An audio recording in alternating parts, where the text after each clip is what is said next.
नमस्कार। गिरीश गुप्ता के चैनल में आपका स्वागत है। तो आज बात करते हैं एक ग्रीन एनर्जी कंपनी की, और इस कंपनी का नाम है केपीआई ग्रीन। और ये हमारे रिटेल इन्वेस्टर्स के बीच में बड़ी पॉपुलर कंपनी है। तो जानने की कोशिश करते हैं कि ये कंपनी क्या करती है, कंपनी का एग्जैक्टली बिजनेस मॉडल क्या है, कंपनी की स्ट्रेंथ वीकनेसेस और भविष्य की योजनाएं क्या हैं, और क्या आपको ये कंपनी कुछ पैसा बना के दे सकती है या नहीं। तो ये सब बातों का जिक्र हम इस वीडियो में करेंगे। इस वीडियो का अनुरोध हमें कई दर्शक मित्रों से प्राप्त हुआ है। तो देखिए, कंपनी की जो स्थापना है ये फरवरी 2008 में हुई, और उस समय इसका नाम केपीआई ग्लोबल इंफ्रास्ट्रक्चर था। और उस समय ये कुछ लैंड के पार्सल वो बेचा करती थी, और सोलर प्लांट लगाने के लिए उनको वापस लीज पर लिया करती थी। इस तरह के ट्रांजैक्शन जो होता है, जिसमें पहले किसी दूसरी पार्टी को आप सेल कर देते हैं ज़मीन और उससे वापस लीज या किराए पर ले लेते हैं, तो ऐसे ट्रांजैक्शंस को व्यापारिक भाषा में sale and lease back transactions कहते हैं। तो ये कंपनी पहले इन तरह की ट्रांजैक्शंस में इन्वॉल्व थी, और उसके बाद इन्होंने अपने मेमोरेंडम ऑफ एसोसिएशन में 2013 और 2018 में परिवर्तन किया। अब ये मेमोरेंडम ऑफ एसोसिएशन क्या होता है? तो देखिए, जब कंपनी बनाई जाती है तो उस कंपनी के कुछ ऑब्जेक्ट्स, यानी कंपनी आखिर करेगी क्या, इससे रिलेटेड एक डॉक्यूमेंट होता है। उस डॉक्यूमेंट को मेमोरेंडम ऑफ एसोसिएशन कहते हैं। और कंपनी जो है उसके बियॉन्ड जाकर कोई काम नहीं कर सकती जब तक कि उस मेमोरेंडम ऑफ एसोसिएशन में परिवर्तन नहीं किया जाए। तो जैसे मैंने बताया, 2013 और 2018 में अपने मेमोरेंडम ऑफ एसोसिएशन में परिवर्तन करने के बाद ये अभी इनका जो प्रेजेंट बिजनेस है उसमें ये उतरे।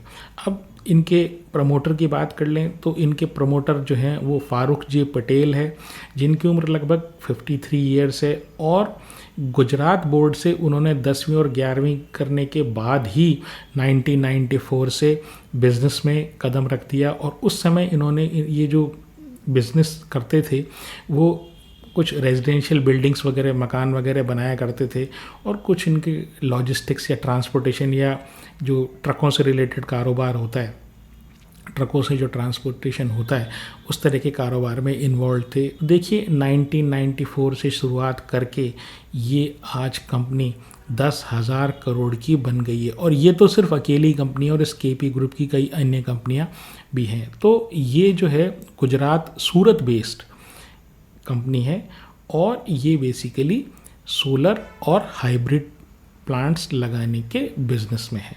अब इसके दो मेन वर्टिकल्स हैं, एक इंडिपेंडेंट पावर प्रोड्यूसर और दूसरा है कैप्टिव पावर प्रोड्यूसर। तो ये एक एक करके समझते हैं आखिर ये बिज़नेस होते क्या है, इनमें से इनका कितना रेवेन्यू आता है, और किस बिज़नेस सेगमेंट में इनका मार्जिन ज़्यादा है। तो देखिए, ये क्या करते हैं, ये सोलर पावर प्लांट लगाते हैं, और सोलर पावर प्लांट से जो बिजली उत्पन्न होती है उसको ये डिफरेंट क्लाइंट्स को बेचते हैं, यानी जिसको भी रिक्वायरमेंट होती है उसको ये बिजली बेचते हैं। अब वो इंडस्ट्रियल क्लाइंट्स हो सकते हैं, या वो सरकारी जो है गवर्नमेंट की जो डिस्कॉम्स होती हैं वो कंपनीज हो सकती हैं। तो ये इनका जो मेजर रेवेन्यू है वो डिस्कॉम से आता है, यानी उसमें से जो बिजली ये पैदा करते हैं सोलर पावर प्लांट से, तो उससे ये डिस्कॉम को बेच देते हैं। और थोड़ी सी जो बिजली है ये कमर्शियल और इंडस्ट्रियल जो इनके क्लाइंट्स हैं, कोई फैक्ट्री वाला हुआ, कोई प्लांट वाला हुआ, ये तो उनको भी ये बेचते हैं। और इस तरह के केसेस में जो डिस्कॉम को ये बेचते हैं, तो ये एक 20-25 साल का एक पावर परचेज एग्रीमेंट करते हैं। अब ये एग्रीमेंट क्या होता है? ये एग्रीमेंट ये होता है कि भाई जो खरीदने वाली पार्टी है वो इस बात के लिए बाउंड होती है कि एक सर्टेन रेट पे वो बिजली इनसे खरीदेगी। जो दूसरा इनका सेगमेंट है वो है कैप्टिव पावर प्रोड्यूसर का। अब एक कैप्टिव पावर प्रोड्यूसर क्या हुआ, तो देखिए क्या है, जैसे मान लीजिए आपकी एक फैक्ट्री है, तो आप बड़ी फैक्ट्री है, उसमें काफ़ी ज़्यादा पावर का कंजम्पशन होता है, तो आप ये कहते हैं यार मैं डिस्कॉम से लेता हूँ ना, तो वहाँ पे तो बिजली महंगी भी पड़ती है और कई बार बिजली चली भी जाती है, ठीक है, तो मैं ऐसा खुद क्यों नहीं करूँ कि मैं खुद जो है ना ये सोलर पावर प्लांट टाइप की चीज़ मैं लगा लूँ, ठीक है। अब ये कहते हैं भाई, यानी जो KPI ग्रीन वाले ये कहते हैं कि भाई तुम लगाओगे, तुम्हारी एक्सपर्टाइज तो है नहीं, तुम बेकार में इस तरह की चीज़ों में पड़ोगे, हम एक्सपर्ट हैं, हम तुम्हारे लिए पावर प्लांट लगा देंगे। तो वो पैसे देते हैं और यानी कि जो फैक्ट्री मालिक है या जो प्लांट का मालिक है वो उनको पैसे देगा, ये उनके लिए एक कस्टमाइज्ड यानी उनकी रिक्वायरमेंट के हिसाब से KPI ग्रीन वाले एक पावर प्लांट तैयार करके इनको दे देंगे। फिर बात आती है कि यार इसको मेंटेन कौन करेगा, ये तो कभी तो इसमें धूल जम जाती है, कभी इसकी एफिशिएंसी कम हो जाती है, कभी कुछ और इसमें चक्कर पड़ जाता है, फिर इसको मेंटेन कौन करेगा। तो ये कहते हैं, यानी ये KPI ग्रीन वाले कहते हैं हम मेंटेनेंस भी कर देंगे लेकिन उसके चार्जेस अलग से होंगे। तो वो AMC टाइप का काम हो गया, उसमें मार्जिन ज़्यादा है। तो है क्या कि ये जो कैप्टिव पावर कंजम्पशन है या कैप्टिव पावर प्रोड्यूसर है, ये EPC टाइप का कॉन्ट्रैक्ट यानी EPC टाइप का काम है, यानी इंजीनियरिंग प्रोक्योरमेंट कंस्ट्रक्शन। तो यहाँ पर एक हिस्सा जो है उसमें तो ये पावर प्लांट बना के इनको देते हैं, यानी किसी इंडस्ट्री को देते हैं उसके खुद के कंजम्पशन के लिए, और जो दूसरा हिस्सा जो रेवेन्यू का KPI ग्रीन को आता है वो जो साल दर साल जो मेंटेन करते हैं उसको, उससे इनका रेवेन्यू आता। तो जो इनका खुद पावर बना के जो बेचते हैं, खुद पावर प्लांट लगा के जो बेचते हैं, वहाँ से इनका रेवेन्यू 13% आता है, लेकिन उसमें जो मार्जिन है ना, मार्जिन वो 85 से 90% है। और जो कैप्टिव पावर प्रोजेक्ट्स हैं या कैप्टिव पावर प्रोड्यूसर्स जो वाला जो काम है, वहाँ से इनका रेवेन्यू 87% आता है, लेकिन उसमें जो मार्जिन है ना वो 20-22% है।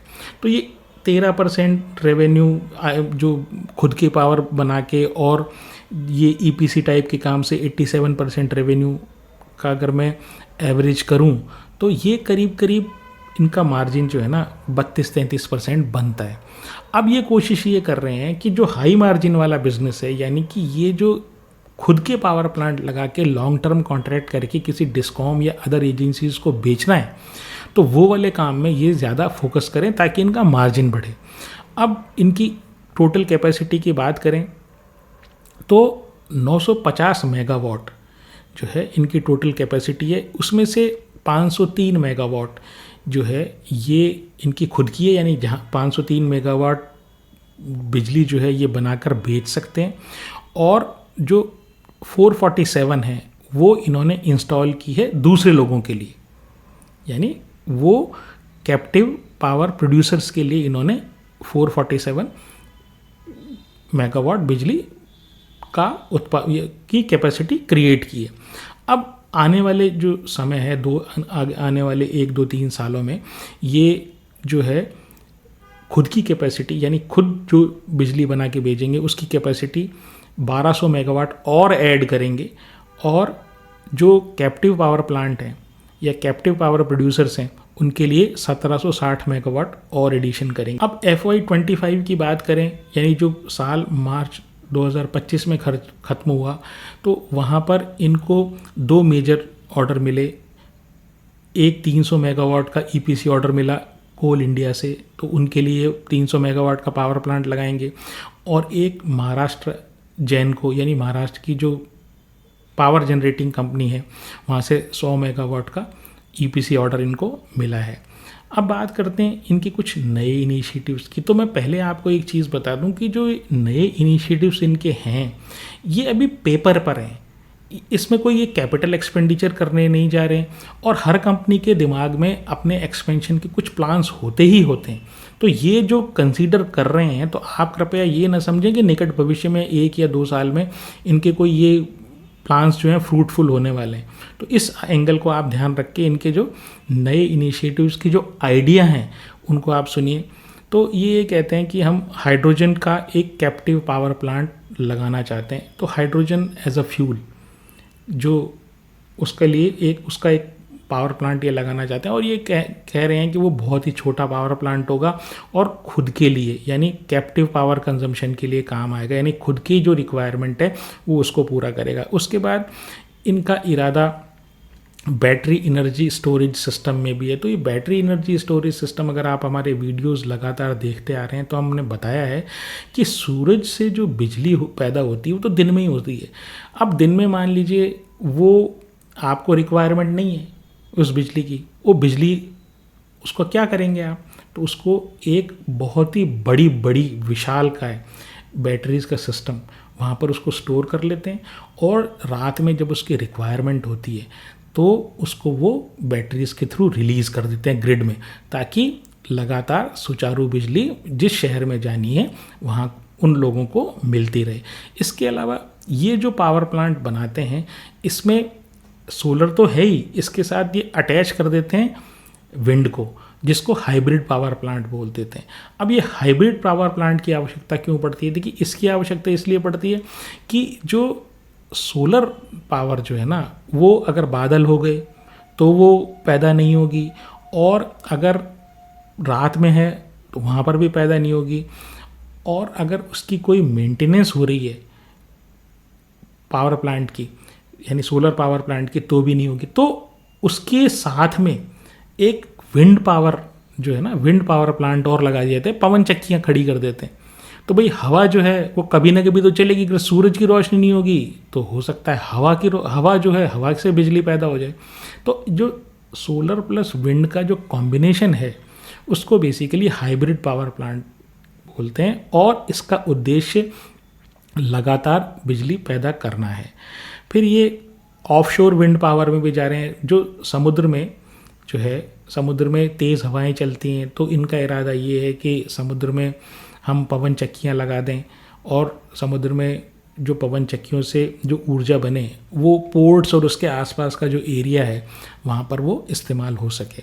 फिर ये कुछ इनका आइडिया ये है कि फ्लोटिंग सोलर पावर प्लांट लगाए जाएं। फ्लोटिंग सोलर पावर प्लांट क्या हुआ कि जो अपने डैम्स वगैरह या कोई रेजर्वर, तालाब या पॉन्ड्स वगैरह जो होते हैं वहाँ पर क्या है, वो जो सोलर पैनल्स जो है ना उनको वहाँ पर बिछा दिए जाए। उससे 3 फ़ायदे हैं। एक तो ज़मीन जो है वो लिमिटेड है, तो ज़मीन की रिक्वायरमेंट कम हो जाती है। दूसरी चीज़ ये है कि जो पानी भाप बन के उड़ता है वो सेव हो जाता है। और तीसरा जो है वो ये है कि जो सोलर पैनल से जो गर्मी पैदा होती है, ठीक है, उसको ठंडा करना पड़ता है, तो ऑटोमेटिकली वो जो नीचे पानी है उससे वो ठंडा होता रहता है। मैं फिर आपको एक बात बता दूं कि ये जो ये काम 3 या 4 जो मैंने काम बताए हैं सिर्फ हाइब्रिड पावर प्लांट के, यानी कि जो विंड और सोलर का कॉम्बिनेशन जो प्लांट है ये ऑलरेडी ये कर रहे हैं। इसके अलावा जो भी मैंने आपको नवाचार बताए वो सिर्फ अभी पेपर पे हैं और बहुत ही लिमिटेड उनका दायरा है, यानी इन्वेस्टमेंट ना के बराबर है, आप ये समझ लें। अब इनकी स्ट्रेंथ की बात करें तो देखिए, सोलर जो पावर है ना वो बड़ी ज़बरदस्त तरीके से पूरे वर्ल्ड में जो है उसकी डिमांड बढ़ रही है, और फॉसिल फ्यूल से जो पॉल्यूशन है उसको ख़त्म करने के लिए उससे सारी दुनिया चिंतित है। तो अपकमिंग सेक्टर है, और भारत में लगभग हर साल 50 से 60 गीगावाट, तो 1 गीगावाट में 1000 मेगावाट होते हैं। तो आप ये समझ लें 50,000 मेगावाट कैपेसिटी जो है ना वो हर साल लगने जा रही है। तो अपॉर्चुनिटी, जो साइज़ ऑफ अपॉर्चुनिटी वो काफ़ी बड़ी है। फिर इनके जितने भी क्लाइंट्स हैं वो long term power purchase agreement के साथ बंधे हुए हैं, और ऐसा भी नहीं है कि गुजरात की डिस्कॉम्स जो हैं वो पेमेंट नहीं करती हूँ। उनकी स्थिति देश में अन्य डिस्कॉम के कंपैरिजन में काफ़ी अच्छी है। फिर ईपीसी सेगमेंट में जैसे मैंने बताया 1760 मेगावाट आने की कैपेसिटी ये इंस्टॉल करने वाले हैं, यानी कैप्टिव पावर प्रोड्यूसर वाले सेगमेंट में। तो वहाँ पर भी इनकी ऑर्डर बुक काफ़ी अच्छी है, तो इनके रेवेन्यू विजिबिलिटी जो है वो भी काफ़ी ठीक है। वीकनेस की बात करूँ तो देखिए, सबसे बड़ी भी जो वीकनेस इनकी है वो है कि इनकी जो ग्रोथ है वो केपेक्स पे डिपेंड करती है, कैपिटल एक्सपेंडिचर पे, और उसके लिए इनको लगातार जो है ना वो या तो कर्जा लेना पड़ता है या इक्विटी इनको लेनी पड़ती है। अभी भी इनके पास काफ़ी कर्जा था और इस साल इन्होंने एक QIP लॉन्च किया था 1000 करोड़ का।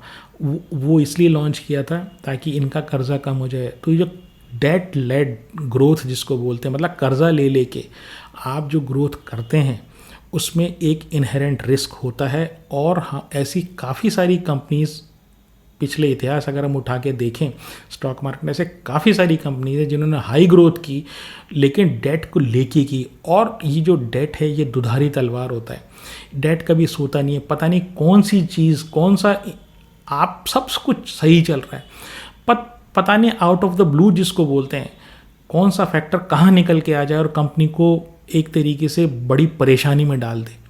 तो ये चीज़ का आप ध्यान रखिएगा कि ये जो इनकी जो ग्रोथ है वो डेट फंडेड ग्रोथ है। फिर इनका जो कंसंट्रेशन है वो गुजरात में, इनके जितने भी पावर प्लांट्स हैं वो गुजरात में। हालांकि ये कोशिश कर रहे हैं कि उड़ीसा में, मध्य प्रदेश में और राजस्थान में इन्होंने कुछ पावर प्लांट लगाने के लिए गवर्नमेंट से memorandum of understanding MOU sign किए। लेकिन MOU का मतलब ये नहीं होता कि उनको उनसे सरकारों से कॉन्ट्रैक्ट हो गया है। वो एक अंडरस्टैंडिंग है कि भाई मैं लगाना चाहता हूँ तो आप राज़ी हो क्या अगर मैं लगाऊँ तो वो कह देते हैं हाँ। लेकिन फाइनल डिटेल्स, कितना प्रोजेक्ट आएगा कितना नहीं आएगा, ये एंड में कॉन्ट्रैक्ट के थ्रू ही तय होता है।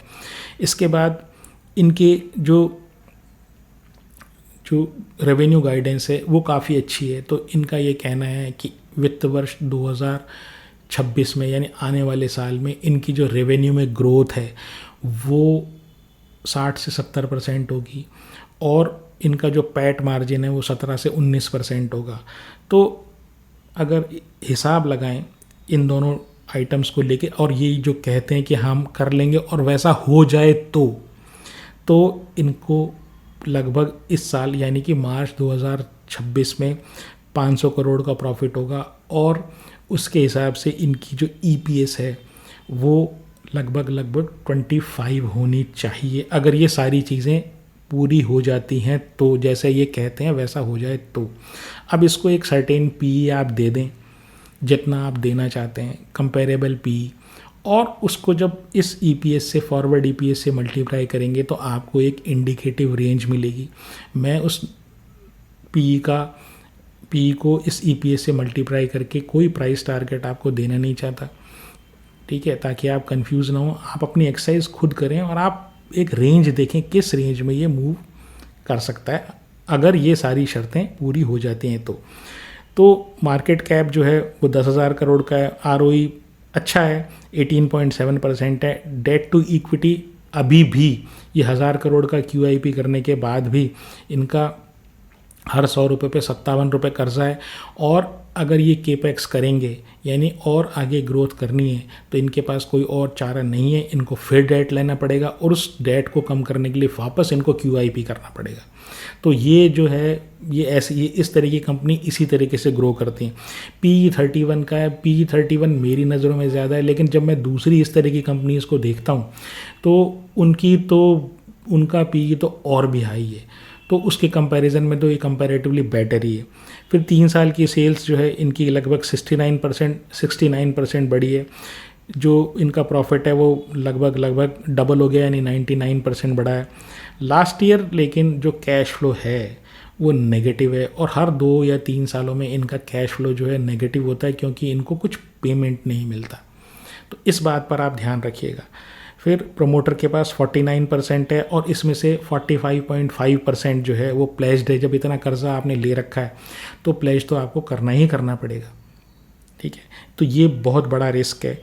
तो FII के पास 8% है, DII के पास लगभग 1.5% और पब्लिक के पास 41.5 यानी कि 41.5% है।